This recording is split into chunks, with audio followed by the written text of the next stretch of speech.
So we have a lot of you guys that are very curious about how to do corners with the Postmaster post.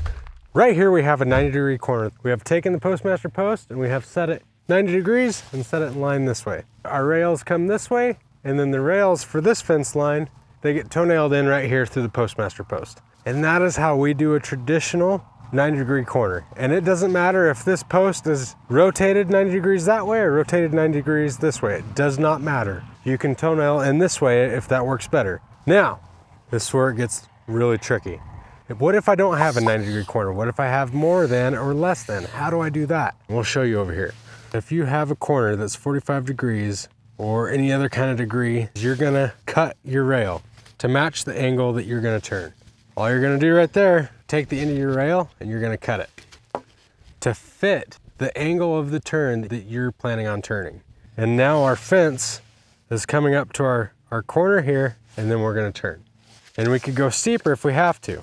Now this block right here, my circular saw wasn't deep enough to go ahead and cut all the way through, so forgive me for that. But if we had less of a corner, multiple different angles, or if you had steeper, you would just figure out that angle until you got up to a 90 degree.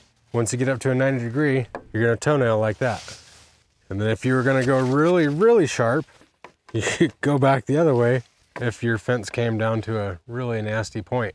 These posts will work for any kind of corner. It's just all about how you cut the end of your rail to make the transition for that corner. A 90 degree, a 45, a 35, that is how you accomplish your corners.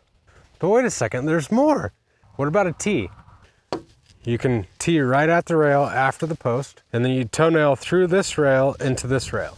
Another way to do a T using a post is to take the 2x4, put it in this channel. You need to drill your holes in this face to run your screws through this post and into this rail. And you're gonna toe-nail it just like you would on a corner. When you cut the angles on the end of your rails, if you have to, you can always take your speed square and chop that sharp 45 off right there so it doesn't stick past. Then the other thing that you're gonna do, you take your wood filler right there to match, and you toe-nail that in from the back side, and now you can screw your picket into this just a little bit, and then take your picket around that. So you're gonna throw this away, and you would have this as a nailer. I hope it clears it up. And if you wanna see detailed instructions on a 90-degree corner, make sure and check that video out right here. And maybe your next question is, how do we put a brace in a gate? Well, we have the answer to that, where we show you the difference between compression and tension. Make sure and check that video out right here.